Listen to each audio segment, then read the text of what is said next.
Hello, good evening. This, as usual, is Brother Benson Media, and we also live here on our sister channel, Kikao na Sauti. Allow me to take this opportunity to welcome all our guests and, of course, to remind you that over here we do say that your opinion counts. If you are watching for the first time, we request that you kindly like and subscribe to this channel because if you do so, it is a way of supporting us. Na sisi hapa as usual tutasema ni asante. And so today I want us to have a look at what has been trending. You can see the issue of Saba Saba is trending over here. And before we get deep into this conversation, I just wanted to acknowledge. I wanted to acknowledge the presence of all our viewers and, of course, to remind you as usual that you can kindly like and, of course, subscribe because if you do so, you will be supporting us. You can let us know where you're watching from as we start or we get into this deep conversation.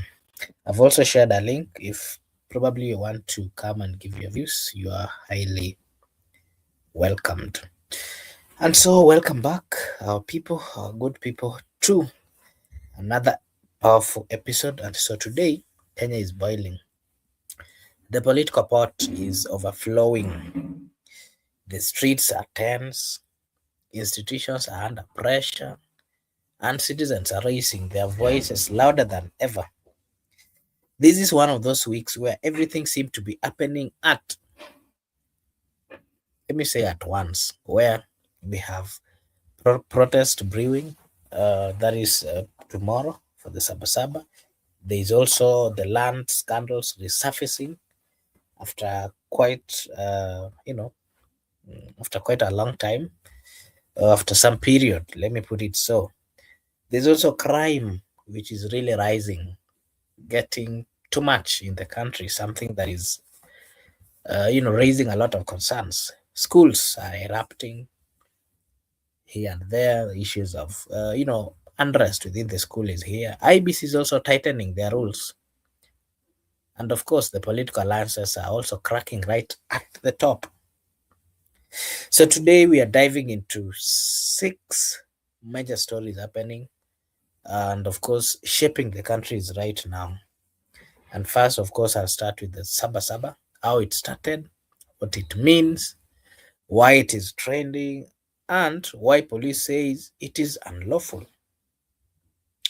Number 2, we look into the return of the Ruaraka land saga and the explosive court ruling, which of course stunned everything. Number 3, we'll have a look at the rise of Goonism. We are seeing people's phone being snatched, gunpoint robberies across the republic, whether in Kisumu, whether in Nairobi, and not forgetting the chaos at Nyabisawa school and what it reveals about the frustration amongst, school-going children. The other thing is the IEBC new campaign spending limit and how that will reshape the 2027 politics. And the last one would be the widening rift between President William Samoei Ruto and, of course, Rigathi Gachagua, and not just Rigathi Gachagua, the people within the opposition. This is a heavy loaded episode, but of course, very necessary for the people of Kenya because they need to get to know and to understand. So let's begin with the biggest story at the moment, that is the Saba Saba. Before I do, allow me to acknowledge the presence of a good friend, Adede Sheshe. Thank you so much, Adede, for finding time as well to to join us. We appreciate. Thank you, thank you, thank you so much. Yeah, so let's just get into this. The Saba Saba. We need to understand the story, I mean the history of Saba Saba, the meaning of Saba Saba, because as you all know, Saba Saba has a meaning.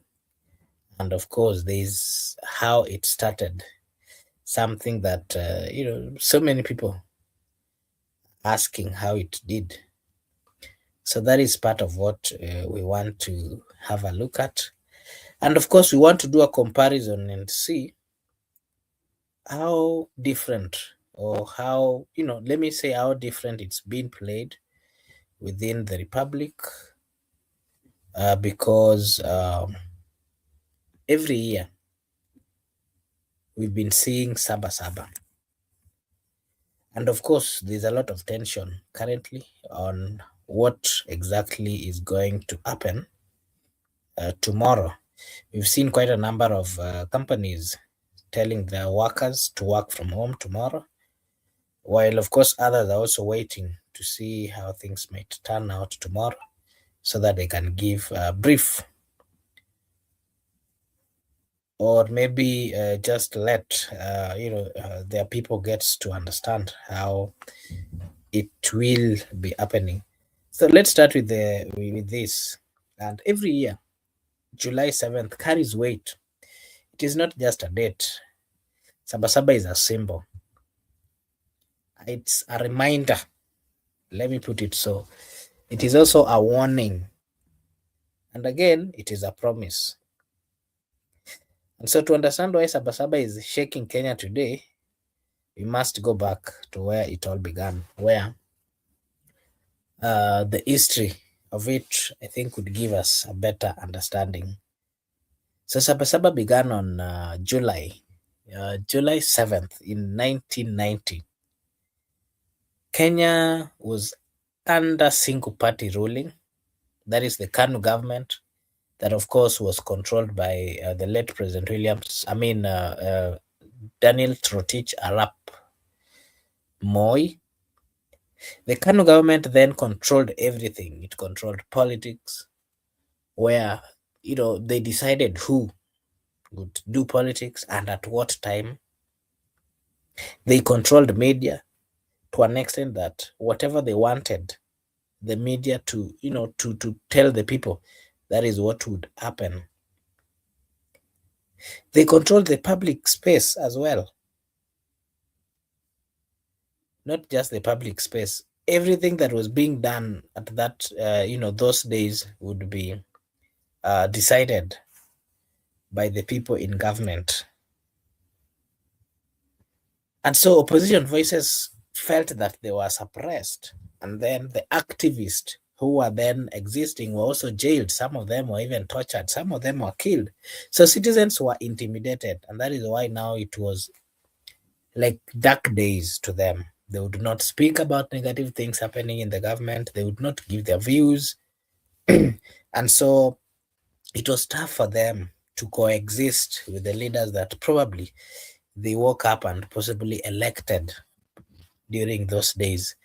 So one day, what then happened is Kenyans rose up and said that enough is enough. They demanded multi-party democracy. They demanded freedom. Because what then used to happen is, the president then and the leadership, they wanted just one party to dominate. They wanted one party to have the full authority and the full decisions within the country. And therefore, all other parties that were there, they were, they did away with it. So this, of course, suppressed the freedom of movement, the freedom of association, the freedom of just free speech and all those kind of things. So, the people then demanded for change. The protests were met, of course, with violence, because the people then got to a point where they had no way of retreating but getting on the street to demand for what they felt they were not really getting. So the tear gas was everywhere. People were arrested, there were beatings, people were even killed.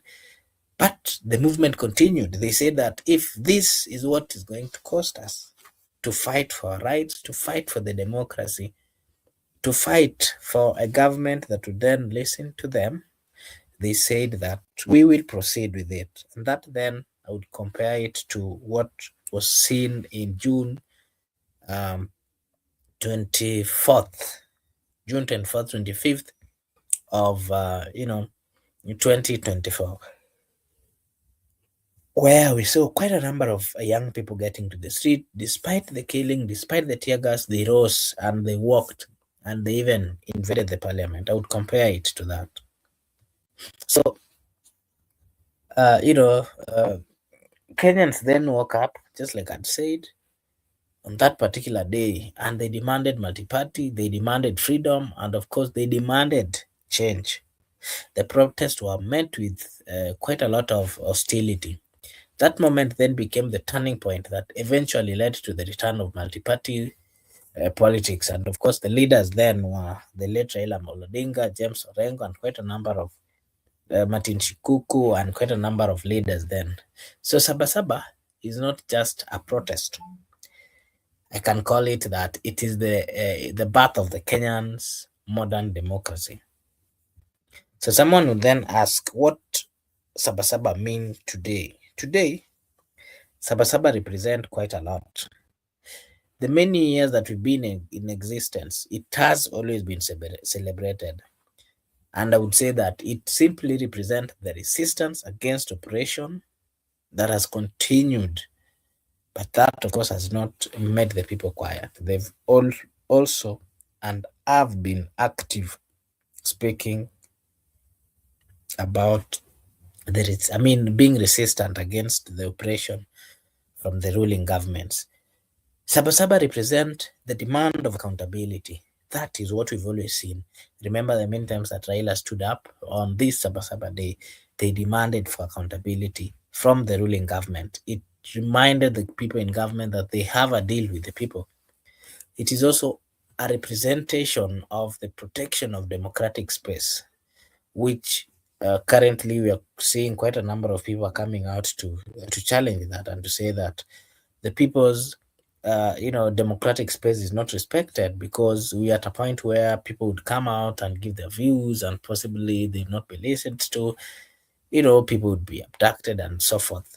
So Sabasaba is also a reminder that citizen power, the citizens have the power over the state, and whatever the decision they want or whatever implementation they want, if they join hands, they have always achieved. And of course, that is what Sabasaba, reminds. It is also a reminder that freedom was fought for. People died, just like I did mention. People were beaten. There was a lot of suffering, but at long last, they got the freedom that they were looking for. So it is a day when Kenyans reflect on governance, they reflect on justice, and of course, they reflect on the rights. So how Sabasaba has been done over the years? Over the years, like I'd said, Sabasaba has evolved. In 1990s, street protests demanded, people on the street demanding multi-party democracy. And then in 2000s, the civil society marches pushing for the constitutional reforms.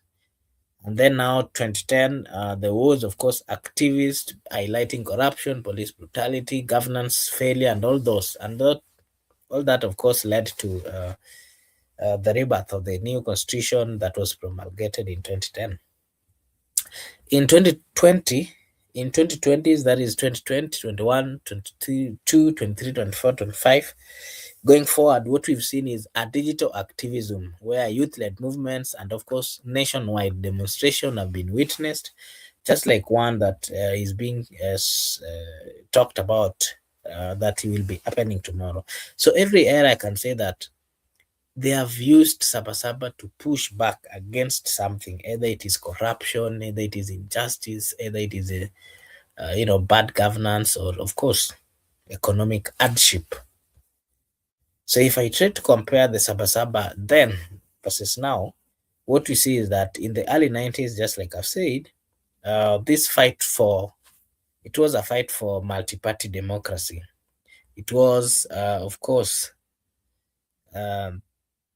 during that time there was state violence that, of course, was very, very extreme, and opposition leaders were targeted then. Protests were, of course, illegal. When we compare it today, there is a fight for economic justice, there is a fight for accountability, there's a fight for democratic space, there's a fight that police, people want a space where they can easily give their views, but still, police has declared this unlawful. So it is still same. It is still as illegal as it were in 1990s. Activists are also coming out to use social media to mobilize something that was not there before. And then youths are are the new drivers for this resistance compared to those days when the political class within the opposition, more so the young politicians, were then the ones coming out to give their views. So the spirit is still the same, but the battlefield, of course, has changed. That is what I can say between the comparison. So why is Saba Saba trending today? This is why it is. Activists, of course, have announced nationwide protest, and they want to highlight issues of economic hardship. They want to highlight issues to do with corruption that is, uh, there is too much in the country. There's issues of police brutality that has led to killing and maiming of quite a number of Kenyans.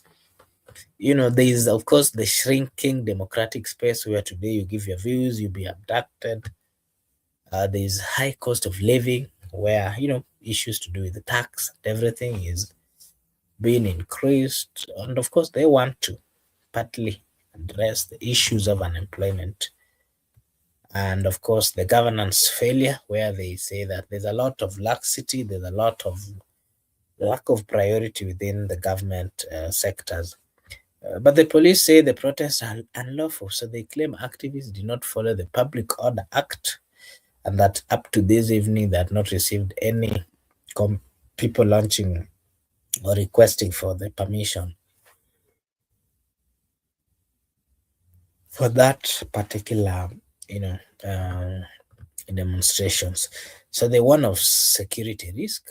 They say that this will not be, that will not allow, and they will not allow the unauthorized gatherings within any part of the country. So this, of course, is creating a lot of tension, where there would be possibly a direct clash between the citizen and the state. So someone else would then ask again, what does this mean for Kenya? This moment is critical. If protests proceed, Kenya could see clashes between police and demonstrators, as we've always witnessed. There will be arrest, of course, the people, including the activists and the organizers. Political statement from the opposition leaders probably would come, giving their views. International attention on Kenyan democratic space is also being raised high. And so a test um, of government's tolerance for dissent. If protests are blocked, it raises questions about whether Kenya is sliding back into authoritarian tendencies. Either way, Sabasaba is, of course, a mirror showing Kenya who we are and who we are becoming. The question then I would want our viewers to give their views on is the government limiting constitutional rights? My thinking, they are doing so because it is right of every Kenyan to get out as per what the constitution says. When they fail, they're not satisfied with what the government are doing, to protest or to give their views. The other question would be, are the activists prepared for peaceful demonstration? Possibly, if you ask me, based on the experience I've had, there has always been planned peaceful demonstration, but then now it has always turned into chaos whenever whenever police start throwing or getting in with the tear gas. The other question, and then again, that would then people ask is Kenya's democratic space shrinking? The answer to me is yes, but you can also give us your views. The reason why I'm saying so is because today you speak about something, you speak against the government, you speak, about things which are not right, then you will be abducted. The other question then that people are asking is, does Saba still carry the same power it had in the 1990s? It does, and that is why the police or the government still feels it is a threat. So that would be my view on that particular issue of, the Saba. I believe I've given an history and what it means and how it started. And so allow me to just acknowledge everyone who is watching and to appreciate. I appreciate you so much for just finding time to join us. We do say over here that your opinion counts. Just like and subscribe and possibly tell us where you're watching from so that we can as well, appreciate. We are live on our sister channel Kikao na Sauti. If you are watching from that point again, we request that you like and subscribe, because if you do so, it is a way of supporting us. So something else I wanted us to talk about is the Roraka land saga returns, where one of the Kenya's biggest land scandals, and it has come back with thunderous bang. Let me say so. The Court of Appeal has just ruled that the land hosting the Drive-In Primary School and Roraka High School was public land all along, meaning the government paid 1.5 billion for the land it had already owned. That payment, according to the court, was illegal, and that it was irregular, and that it was unjustified. So this ruling is a huge one. It doesn't just expose corruption, it partly exposes a system where public land can be quietly grabbed, reclassified, and of course sold back to the government at billions. A system where officials sign off on fraudulent accusation without blinking. A system where taxpayers lose money while private developers walk away smiling with billions of money. The EACC is now moving to recover the 1.5 billion. I don't know how and whether they will manage. And so let me tell you, this opens the door for criminal charges. The former land commissioner officials, the Ministry of Lands officers, and of course the politically connected individual could be summoned to give views on what they know and possibly charged for that particular matter. So this ruling is also setting a precedent. It tells Kenyans that land corruption can be defeated. It tells cartels that the courts are watching. And it also tells the government that you cannot keep paying billions for the land that belongs to the people. In short, the court has sometimes stood with the truth by ensuring that people's just whatever belongs to the people maintains being theirs. But what then worries me is the kind of appetite that politicians do have. Yeah. So maybe some questions to our viewers as we move to the next. Before we move to the next, is what do you think? Should officials who approve the payment face persecution?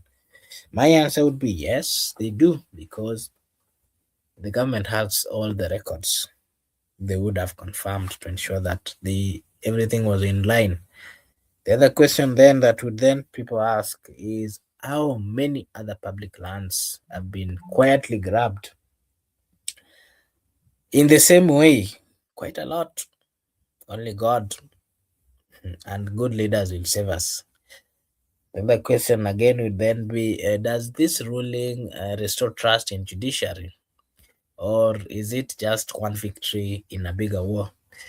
We've had, my answer to that is, we've had quite a good number of judges, and if there are those which are not really doing what is right, then it is only God who can restore them or make them have some positivity in what they do. That would be my take on the Rwanda land issue. The other thing that I wanted to have a look at is the issue of Goonism, phone snatching, and gunpoint robberies within the city of Nairobi. And this is something that I've always asked about. I mean, I've always given my view on.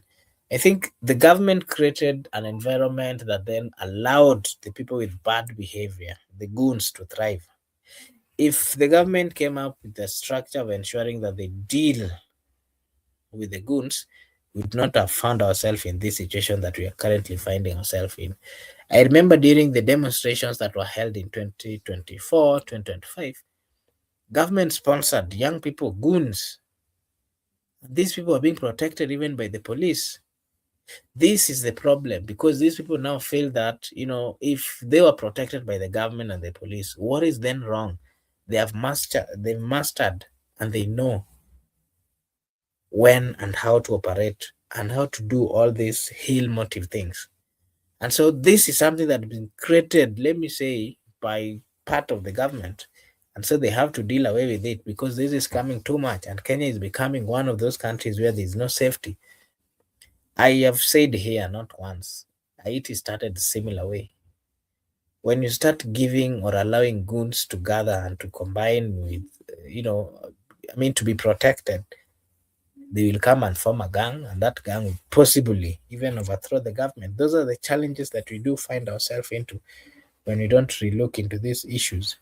So Kenya is currently experiencing a disturbing rise in violent street crimes. And this is not just petty theft. This is organized. It is, of course, well coordinated. And it is increasingly very violent, as we've always seen on the screen. We've seen people's phones being snatched. And this has become a daily nightmare in Kisumu, go to Nairobi, Nakuru, Eldoret, Mombasa, all these big cities. Gangs are operating even in broad daylight, and they do not even care. They do not fear. Some use, majority of them, of course, are using motorcycles. Some are use getaway cars. We've seen, like today, there's a car that was here, it was stolen. Some even wear fake police uniforms. Some put on a mask.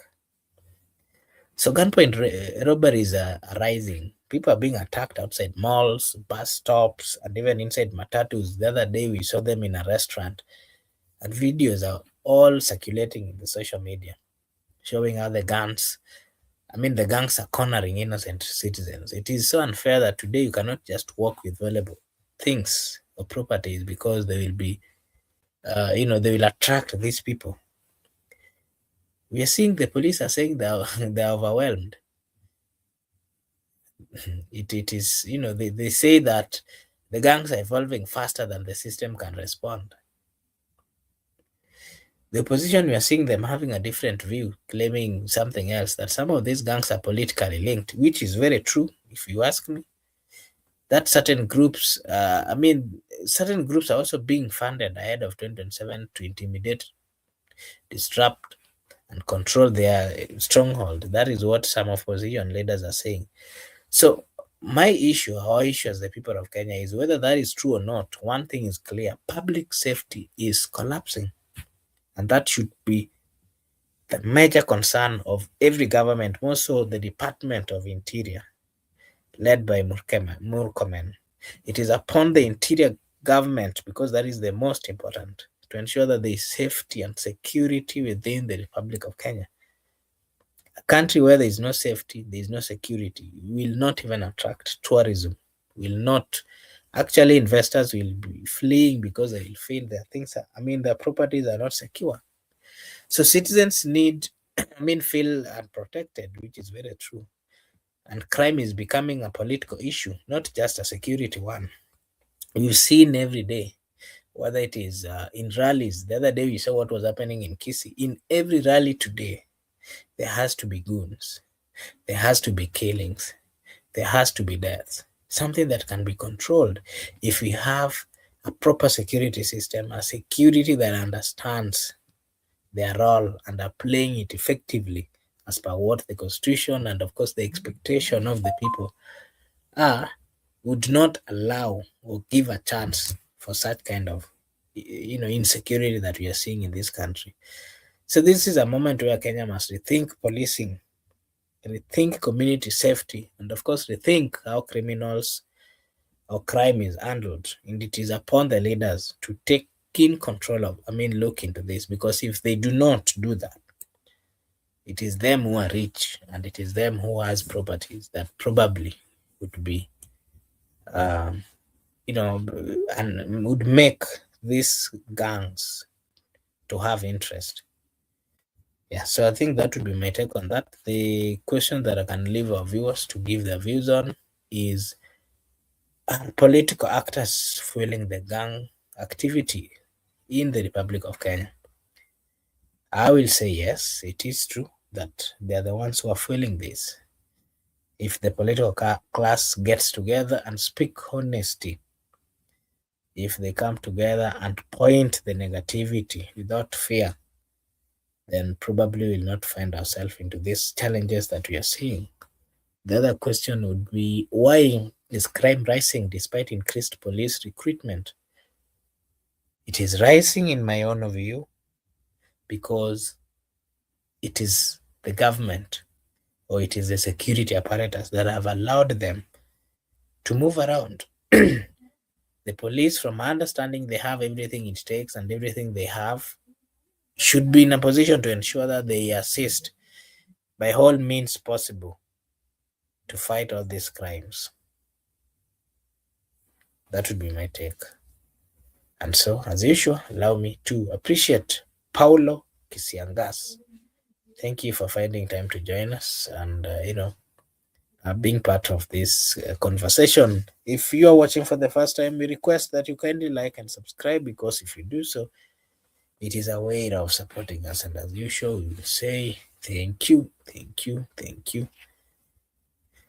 Yes, so something else that I wanted us to have a look at is the chaos at Nyabisawa School, where this is also becoming a very,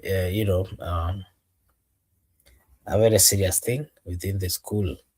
So, Nyabisawa School,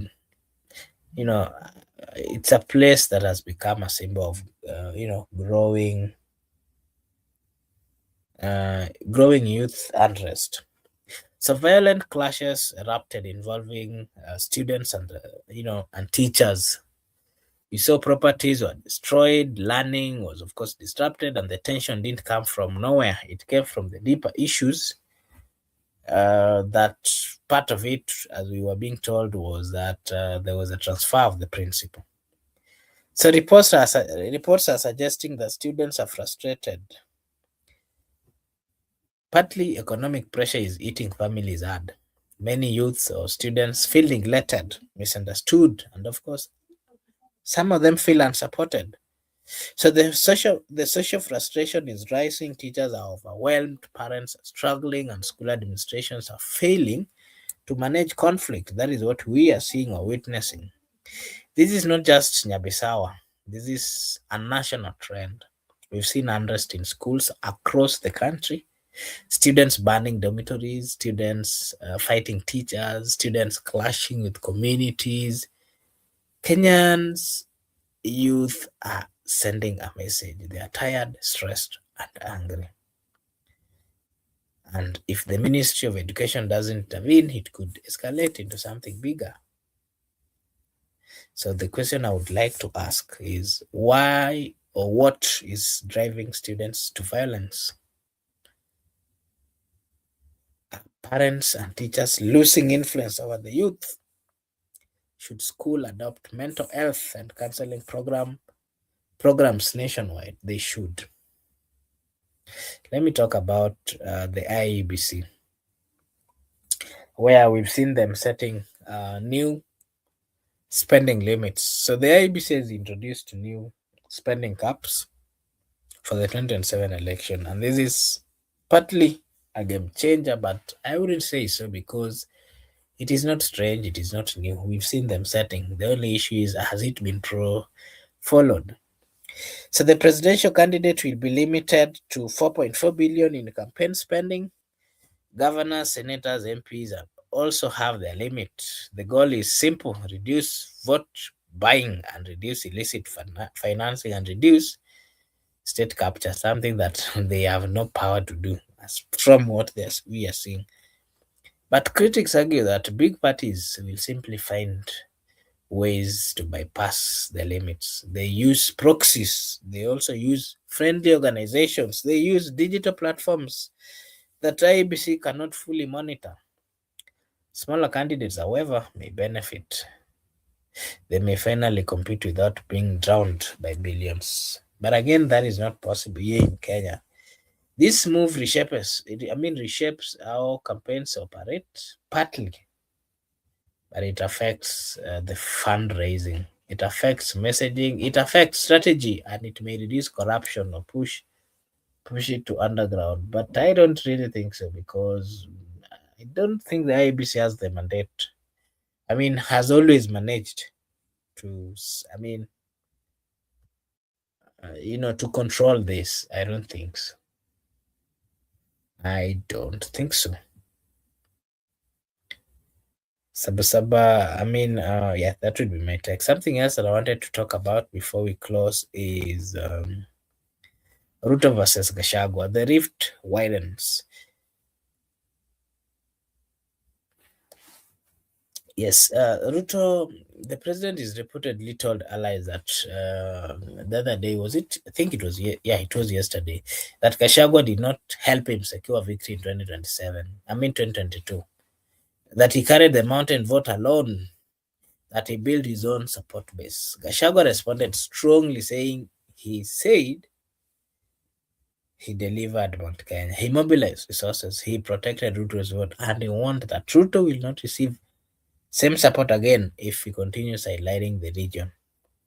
This is, of course, explosive. Mount Kenya is the largest voting bloc, a split between Ruto and this particular Mount Kenya region could reshape the 2027 race. UD is already rocking with, having its problems, while DCP is also having its problems. And let's wait and see how it's gonna turn in this coming by-election in Olkalau.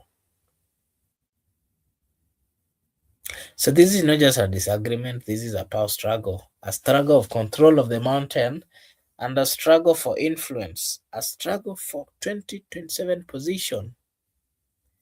And the country is watching closely. So Gachagua is currently building his political support base. Ruto is also doing his. And so the issue is, would the president win the souls of the Mount Kenya in 2027? That would be the question. And I would like to end at that.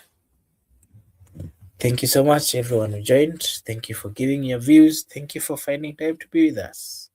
Kenya is at a crossroad. Land scandals are resurfacing, crime is rising, youth unrest is spreading, institutions are tightening rules, protests are brewing, and political alliances are also cracking while others are being formed. This is a moment where citizens must stay informed, stay alert, stay engaged, because the future of the country depends on how we respond to these challenges. Thank you for listening to this deep dive. Stay safe, stay aware, and stay vocal. Until next time, this is Brother Benson Media. We are also live on our sister channel Kikao na Sauti. Keep questioning, keep learning, and keep pushing for a better Kenya. That would be my last remarks. And once again, if you are watching, we remind you that you kindly like, subscribe, and possibly give us your views, because if you do so, it would be a way of supporting us. And we appreciate your time, we appreciate your presence, and of course, we appreciate the fact that you are watching this particular podcast. And as usual, we do have this kind of conversations. You can always give us your view. You can always be part of it by either joining. We do share the link. You can always click the link and possibly join and give us your views as well. would like to end at this point. Before I do so, once again, this is Brother Benson Media. We are live on our sister channel, Kikaona Sauti. We also live on Facebook. I want to take this opportunity to say a big thank you to everyone who joined us this evening. And just like I'd said before, we've been having a discussion, and of course, the discussion was all tied on, the Saba, how it started, what it means, why it is trending, and why police is saying it is unlawful. We've also have a look or a discussion on the return of the Ruaraka land saga and the explosive court ruling which came today. We've also given, or I've also given my views on the rise of Goonism, the phone snatching, gunpoint robberies across Kenya. I've also given the views on the chaos at Nyabisawa School and what it reveals about students' frustration. I've also given my views on the IEBC new campaign spending limit and how it might reshape the 2007 general election. And as well, I have given my views on the widening rift between the president and the former deputy president, Rigathi Gachagua. And that should be my last remarks. Allow me to wish you all a blessed morning, a blessed afternoon, a blessed evening, a blessed night from wherever you're watching us from. Thank you so much, and may God bless you. See you again tomorrow. Bye bye for today.